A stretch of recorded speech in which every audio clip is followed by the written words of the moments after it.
Joining us now, great friend of the show, Derek Thompson, and he is out with the new book, which is just seemingly everywhere, Abundance, that he co-authored with Ezra Klein. So the theme of the book is, quote, to trace the history of the 21st century so far, to trace the history of unaffordability and shortage after years of refusing to build sufficient housing. America has a national housing crisis. He goes on that Abundance explains our problems today are not the results of yesteryear's villains. Rather, one generation's solutions have become the next generation's problems. The book actually seeks to put forward some solutions. So, Derek, just at the top here, for people who aren't familiar with abundance discourse, there's been quite a bit here that is online. First, just tell us why you guys felt compelled to write the book, and then how you feel how the book is intended to be received. Is it a Project 2025? Is it a political answer? Is it all of the above? What is your guys' conception of it?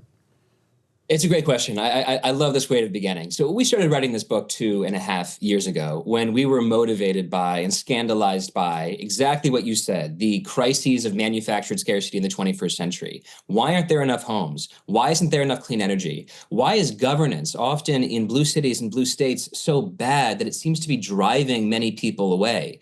Why doesn't the Democratic Party have an invention agenda, given how central science and technology are to human progress? These are the questions that really animated the project, but I think it's really important to ground the fact that the book came out in March 2025, because you look back over the last 6 months of news. Why did Donald Trump just win the election? If you ask Pew, if you ask Gallup, if you ask David Shore and the 28 million people that he surveyed, the answer is all the same. It's affordability, affordability, affordability. People feel like there's an affordability crisis in this country, and the biggest part of anybody's budget is housing. So at the center of an affordability crisis is a housing affordability crisis.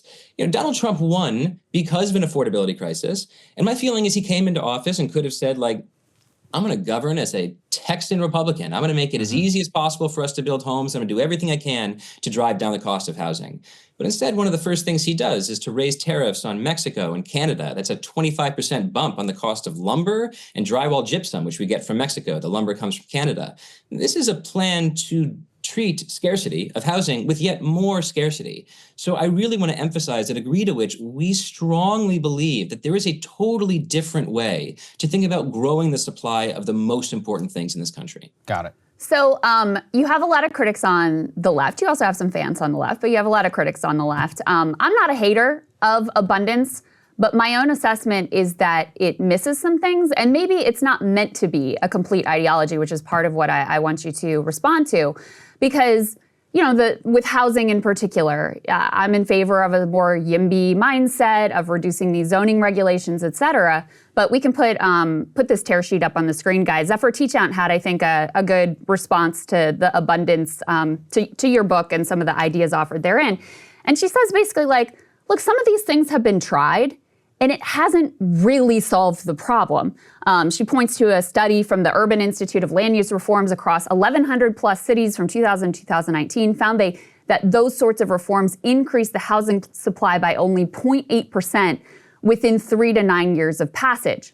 So when I look at that, I think, okay, well, what is missing from this picture? And I think part of what is missing is this overall landscape of inequality, corporate consolidation of power, money in politics. Because even when you strip away the regulations, guess what? The people who have money in this country are overwhelmingly the super rich. That's who companies want to cater to. You have massive consolidation within the industry of developers, so they're, giant monopolies at this point. And so even with the regulations stripped away, they're like, yeah, but I'm going to build luxury mansions because that's who has the money. I'm going to build luxury condos, so that's who has the money. So, do you mean for this to be a sort of complete theory of what's going on? Or is it this is one piece that we're looking at seriously so that if Democrats get back in power, we have these governance pieces kind of ready to go? It's such a good question. And there's so much there. I'm going to try to touch on as much of it as I can keep in my head. Yeah. We're trying to usher in a paradigm shift. We think that liberalism of the last 50 years has become consumed by process and not consumed by outcomes. And that's how you get a world where in San Francisco, if you want to build a new apartment building with public money, there are so many riders attached to that public money that in fact developers have essentially pulled out and said, we don't want to build social housing at all. It's a world where in 2021, when there was a development that was being discussed to put up at 500 units in a Nordstrom valet parking lot, 100 of which would have been below market rent. In fact, the Board of Supervisors of San Francisco voted it down because it didn't pass sufficient environmental review. There is a thicket of laws and reviews and customs that have grown up in the last 50 years. They're environmental laws, they're legal norms. Sometimes they're just a sense of empowered gentry, empowered homeowners who want to stop any new development that could possibly threaten their home values. This set of rules and customs of laws has, I think, accumulated over the last 50 years without a sufficient counterpunch. We become so process obsessed that we haven't sort of cleared the brush and thought, wait, this is about building houses for people to live.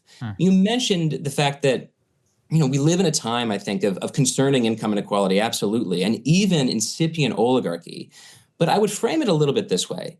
Is oligarchy worse in Utah than in California? Is oligarchy worse in Texas than California? Is oligarchy worse in, say, Georgia than Massachusetts? Right? The problems of oligarchy are national.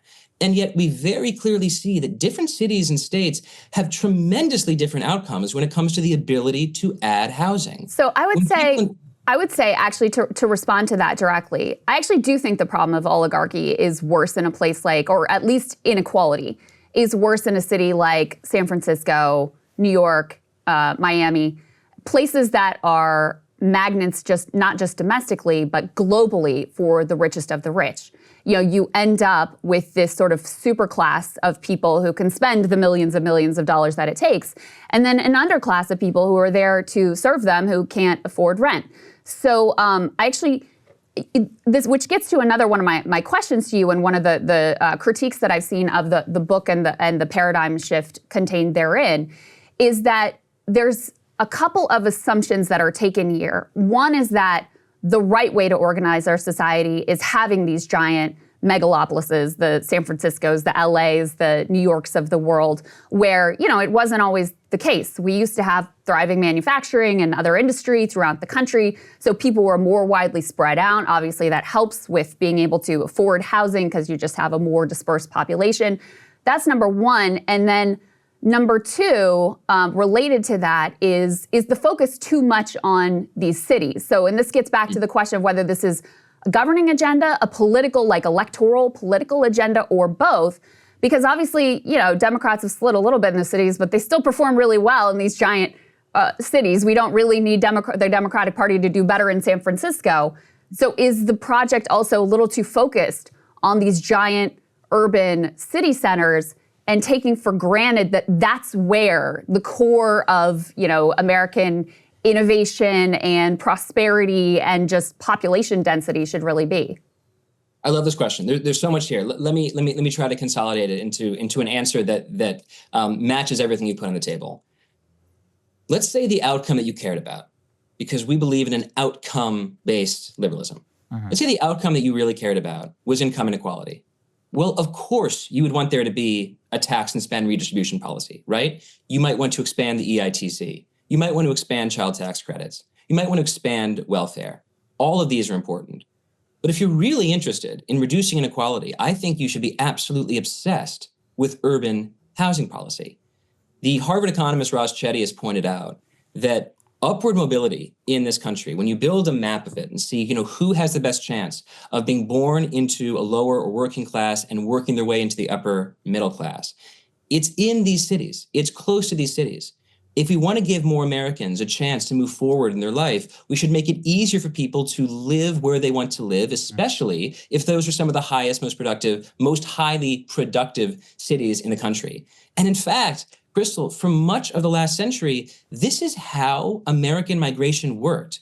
If you were working class, you would move closer to these cities, and it would benefit you because the housing costs wouldn't overwhelm the income benefits that you would gain from moving to a high-income place. But something has unwound very, very much in the last 50 years, where it's the cheapest places in the country that have the lowest upward mobility. And it's the most expensive places in the country that have the highest upward mobility. And so in a way you can say it's like the American dream has been torn apart. People have to choose between affordable living and the chance of moving forward in their life. That's a terrible, terrible thing for any country that considers itself the land of free opportunity. We want to build a country where people can move to where they want to move and people can stay where they want to stay. That's not the world we have in San Francisco and New York and Boston and Washington, D.C. and Los Angeles and Seattle. And some people don't want to live there. And that's totally fine. And our project is like not some grand design to force everybody to live in a skyscraper. People should live where they want to live. But part of freedom is being able to live near these cities if you want to stay there or work there.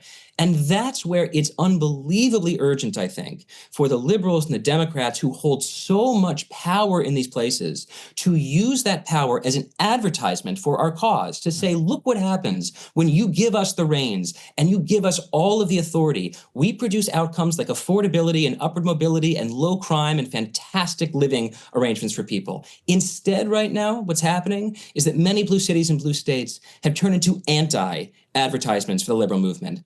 And as we say in the book, I think this is Ezra's line, I have to say, Democrats should be able to say, vote for us and we'll make America like California. And what's happened in the last few years is that Republicans have found advantage in saying, vote for Democrats and they'll make America like California. This is not the world we want to live in. And frankly, if these are the results that liberals are getting, they don't deserve to win at the national level. What we want to change is we want to change the meaning of the Democratic Party, the valence of the Democratic Party, starting with effective governance where we hold power the most. Do you worry, Derek, that this leads to a bit of a cultural imbalance? Because part of what, make America more like Texas or make America more like Georgia is not, like you said, living in skyscrapers or even smaller. It's really about space, and abundance there also comes along with a cultural element of you just can kind of do whatever you want to do without monolithic beliefs being shoved in your face. So I think those two things do go hand in hand. Let's say for the 500,000 people who left the state of California for Texas and for Florida, that obviously was very important to them. How do you think about that question whenever you're thinking about making California, San Francisco great again as a template for why somebody in Milwaukee, Wisconsin would want to vote for you? Yeah, that's right. No one's asked that question before. That's a really interesting question. So, you're talking about this idea of cultural freedom, of people being able to live the way they want to live. I think that's fantastic. I consider myself essentially a social libertarian, even though those ideas aren't particularly present in the book. But when I think about the most famous expressions of sort of laissez-faire, live how you want to live, sort of cultural libertarianism, I honestly think of cities. Interesting. I think of New York in the 1960s or San Francisco in the 1960s. I think of these places where all of these new ideas were bursting forth and colliding with each other, where people were having new concepts of poetry and music and, different ideas about, living arrangements and romantic arrangements. If what you're interested in is a world where people have this extraordinary freedom to explore their identity in a world where other people are exploring their identities, I think any honest look at American urban history from the last 50, 70 years shows it's cities that have been the cauldron of exactly this type of freedom. And of course, if people want to live in Georgia with their lawns and their single family houses, there's nothing in this book telling them that they're wrong to do so. What we're trying to say at a very basic level is there are some cities in this country, at least in the house for the housing part, because the book is capacious.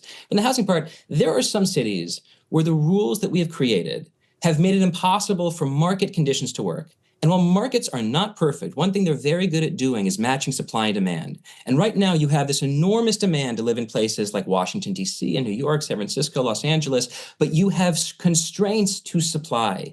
And in macroeconomics 101, the only thing that happens when demand goes like this and supply stays flat is prices go to the moon. Prices are going to the moon. And it's not just a problem for Los Angeles. It's a problem for Democrats nationwide. We just lost, Democrats did, an election that was all about affordability. And so being obsessed about the inputs to affordability, I think, is essential to any liberal movement making the public feel like we care about them again. Okay. So the three major components, in my opinion, I think in your opinion too, of the affordability crisis are housing, education, and healthcare. These are, huge ticket items that are central to sort of like middle class prosperity and have been skyrocketing over years and years. And again, when I look at what is causing the massive price escalations in each of those, I agree that the story you're telling is part of that story. But when I look at, like to take healthcare as an example, which is probably one of these that I've thought the most about, the biggest problem in healthcare, and we can see it with how much more efficient Medicare is and how much, compared to private insurance, it's the profit motive. And so, where is that in the story?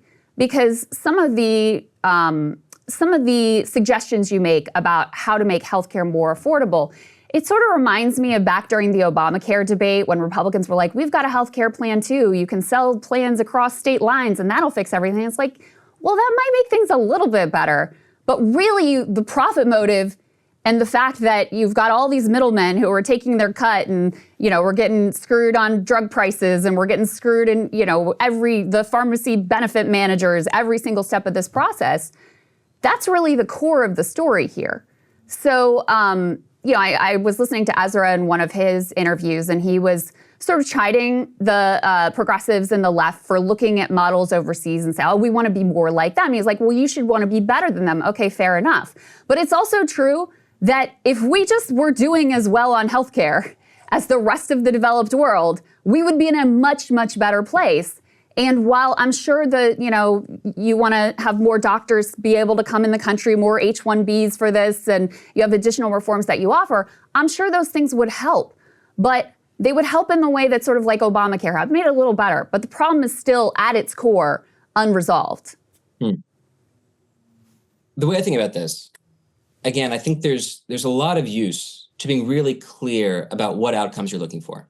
So let's say for the purpose of this conversation, because healthcare is a big, big topic, that what we care about for American healthcare is that healthcare be universal, that it be affordable, not only for individuals, but frankly also for the state, because you don't want our deficits to reach like $5 trillion a year in Medicare, and also high quality. And high quality is very, very important because let's say America had universal healthcare in 1943. That'd be wonderful from an equity standpoint. You would have absolute universal coverage, but penicillin didn't exist in 1943. GLP-1 drugs didn't exist. Practically no modern cancer therapies existed. Liquid IV plastic bags didn't exist. Oximeters didn't exist. CAT scans didn't exist. MRIs didn't exist. A part of our book is about the centrality of science and technology to progressive ends, because what makes a healthcare card valuable isn't just the paper itself or the fact that you have access to a doctor. It's the services that the doctor can provide you as a patient. And enlarging the value of those services, I think, is a huge part of what progressives should focus on if they care about healthcare. That's just the first point. The second point is that if you ultimately care about managing prices, you're right that there is a lot that we can do outside the scope of just science and tech policy. I mean, I did a podcast on plain English about the fact that if I was, for whatever reason, the czar of Doge, one of the first things I would do is dive directly into Medicare Advantage, because it is so clear that the Medicare Advantage program, which allows seniors to use private insurers, is bilking the federal government of not just a few $1 million here and there, like a lot of the Doge savings are, but maybe tens of billions of dollars a year, over $100 billion a year. If what you care about, again, is equity and affordability, we should be obsessed with Medicare Advantage.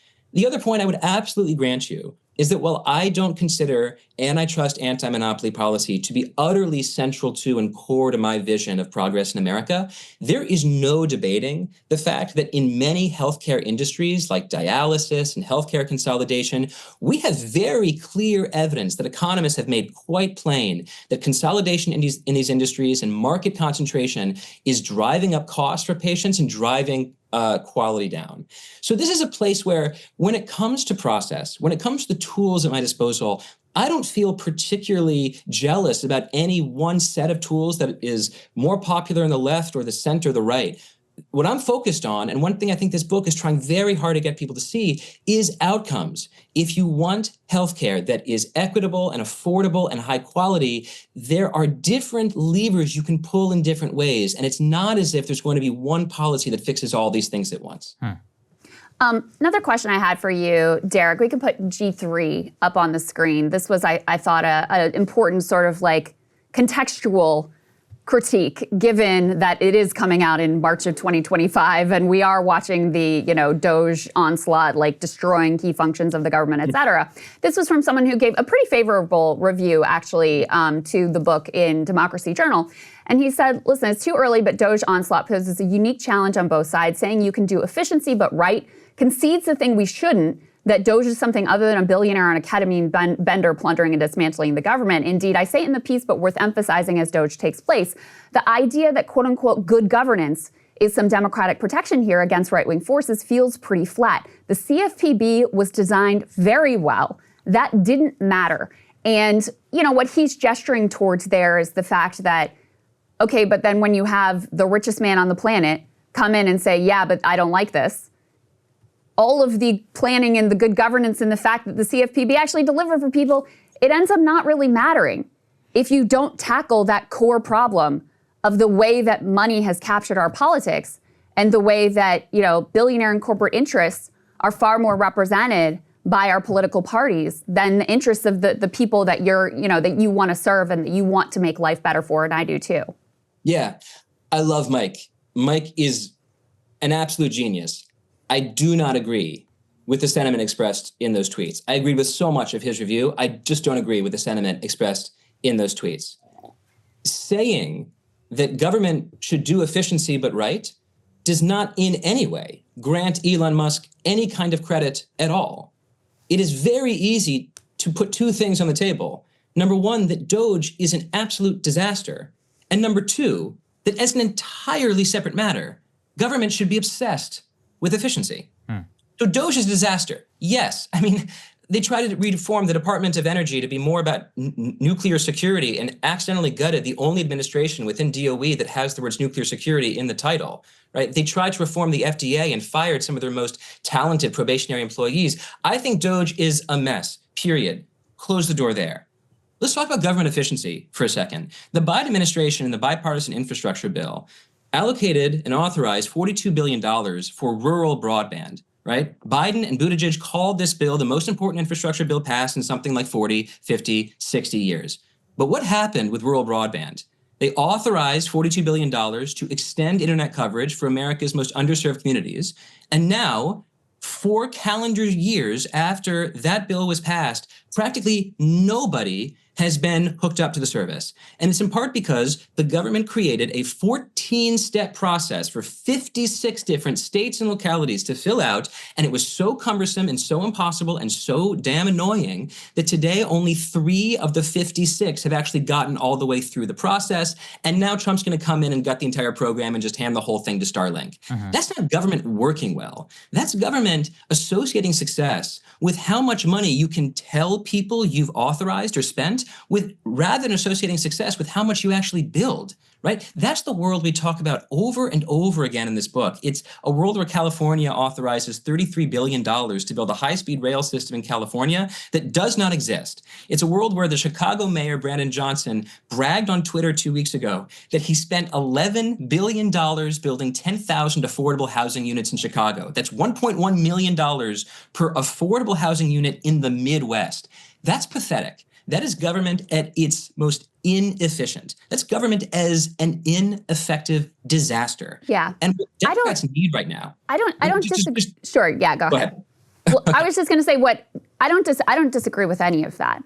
I'm just saying that, like with the CFPB example, I think it's a really good one because Democrats, Elizabeth Warren was sort of the ideological architect. Democrats built out this new agency. Like, yes, it's not a train or a railroad, but it's the real thing that had to be built from scratch. And they did a great job.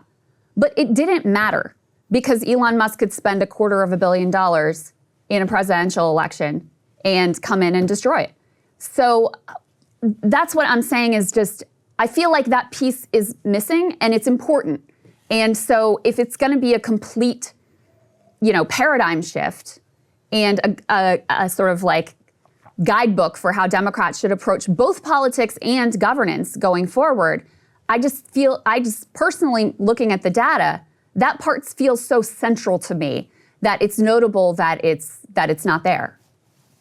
Yeah, I want to make sure that I understand what piece you don't think is there. Because when I look at this situation, the reason that Elon Musk is destroying CFPB is not that people in the center left are giving Elon Musk too much credit. He's destroying CFPB because Donald Trump won the election and he doesn't give a damn about CFPB. That's what's happening. We're having an ideological purge of the federal government because Donald Trump has won an election and the government is now a centralized expression of his personality. And his personality is, I don't want to see anybody around me who disagrees with me, and I want to destroy every semblance of my predecessor's record. So CFPB is in existential danger right now, as I see it, for one overarching reason. Donald Trump won. So then you get to the next step of the analysis. Why did Donald Trump win? And if you ask voters, why did Donald Trump win your vote? Why did you switch from Biden to Trump between 2020 and 2024? Over and over again, you get the exact same answer. It's affordability, affordability, affordability. And in many cases, I think this issue of affordability is intimately intertwined with the issue of effectiveness of liberal governance in the places that we have the most power. Yeah. So when I look at saving administrations like CFPB from the wrath of Elon Musk, what I become obsessed with is how do we take a liberal movement, a Democratic Party that right now is scratching and clawing for the 48%, and trying to broaden this movement to win not just the 48.1%, but a 52, 53, 54% coalition in this country. It means, I think, enlarging what people think of when they think of liberalism in America. I want them to think of growth. I want them to think of affordability. I want them to think of an absolutely maniacal obsession about how to improve government to make your life better. And finally, I think that paradigm shift is the sort of thing that allows Democrats to hold power at the federal level so that madmen like Musk don't come in and burn the whole thing down. So I would add to that, part of how Donald Trump is able to win that election is that he's able to raise $250 million and once at one, stop shop from the richest man on the planet. And the fact that you have both the vast inequality and the system of money in politics that we do helps to enable that, not to mention the level of control that people like Elon have. I mean, he's, beyond anything we've seen before, but we've certainly had billionaire influence in government before, is an important part of why government fails to deliver, whether it's Democrats or Republicans, when they're in power. But, and related to that, and this is my last question for you, Derek, and I appreciate you being a good sport as I, ask my questions here. But, they're great questions. When I think about the core story of why Democrats lost and why Donald Trump was able to win, I think the story you tell, I think that's absolutely part of it. But I think a central issue was that Donald Trump had a very clear story, a very clear narrative with heroes and villains of what went wrong in this country, right? Immigrants and trans people and the cultural elite, they're screwing you over, they're destroying your way of life. Immigrants are the reason why things are not affordable, and I'm gonna fix it. Okay, so very clear cut. It's wrong, in my opinion. Saagar can disagree with me, as before, but it's wrong. And do. But, it made sense to people, and it was clear cut. Democrats don't have a similar sort of hero-villain narrative that makes sense to people. Bernie Sanders does. And, I think it's one of the reasons why people are flocking to his town halls, why people are going to Republican town halls and chanting at them, tax the rich, why he continues to be one of the most popular politicians in the country, because he has a very clear-cut narrative of what went wrong and who the villains are. So, my last question for you, just to summarize your philosophy here and the paradigm shift you're trying to achieve, like, who are the villains in your story? Are the villains the liberal do-gooders who mistakenly put in all the regulations? Is that who you're pointing at the finger at as the ones that we need to sort of chide and check and get in line? And if not, how is that really if that is the sort of, villain of your story, how is that different from the Republican narrative and frame, which would also point the finger at the left and say these people are the reason that things are bad in the country? I think this might be the easiest question you've asked so far. But I'm worried that my thinking that might mean I'm on the wrong track. The villain is easy. Look at Donald Trump. Look at Elon Musk. Look what these people are doing to our country and to our government. The liberal enemy is the easiest thing to define here at the national level. And it's very easy to find specifically in the language of abundance. Right? Donald Trump does not believe in the concept of a positive sum outcome. He doesn't believe cooperation is possible at all. He thinks any cooperation that he sees overseas, like the mere existence of the EU, is an insult to America. He doesn't think trade, which is the definition of a positive sum outcome, can possibly lead to mutually good outcomes for both sides. Every single time Donald Trump identifies some problem with America, he identifies something he wants to take away from America. He says America doesn't have enough housing, so we need to take away the immigrants. Or we don't have enough manufacturing, so we have to take away the trade. Or we don't do enough good science. What we need to do is reduce the amount of scientific funding. Right? This is a scarcity mindset across the board.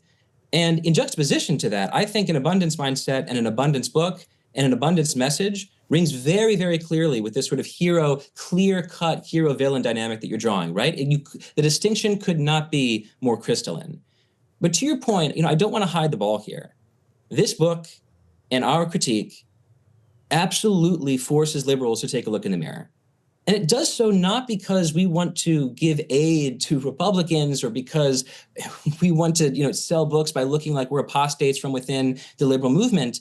We just fundamentally believe that it is the sins of modern liberalism and the problems of modern progressivism that got us to this point, that allowed someone like Donald Trump, who's frankly not a popular political figure, to nonetheless dominate the political scene over the last decade. Where is an opposition movement that is popular and effective? What we have instead is an opposition movement, the Democratic Party, that is historically unpopular, polling at 29% in the last CNN rating, and ineffective in the places we hold the most power. So when we do this friendly fire critique, it's not in any way designed to allow us to cozy up to the center right or the right to, get them to bring us on their podcast or something. We're trying to win. And to develop winning strategies, sometimes you just have to look very clearly in the mirror to ask, why do we keep losing? Not just arguments, but people. People are leaving California, they're leaving New York, they're leaving Minnesota, they're leaving Oregon, they're leaving Illinois. How are we losing people and elections at the same time? You can't answer that question honestly unless you're willing to tell hard truths about your own side. Yeah. So we are trying to tell hard truths about our own side, but it is in service to a broader message. And that is stopping a political revolution on the right that we think absolutely hurts America by putting scarcity over abundance. Derek, really appreciate your analysis as always. Everybody go buy the book. We'll have a link down in the description, and I'm excited to finish reading it. So thank you very much, sir. We appreciate you. Thank you, Derek. It's great to see you. Thanks to both of you. Thanks so much. All right, guys, we will see you all later, but quick programming announcement from Krystal. Yes, my kid's spring break. So I'll be on next week. Ryan will be in for me. I know you guys will be excited about the bro shows. So Lots of bro shows. See you back the week after that. Yes, that's right. All right, we will see you all later. Hey, if you like that video, hit the like button or leave a comment below. It really helps get the show to more people. And if you'd like to get the full show ad-free and in your inbox every morning, you can sign up at breakingpoints.com. That's right. Get the full show, help support the future of independent media at breakingpoints.com.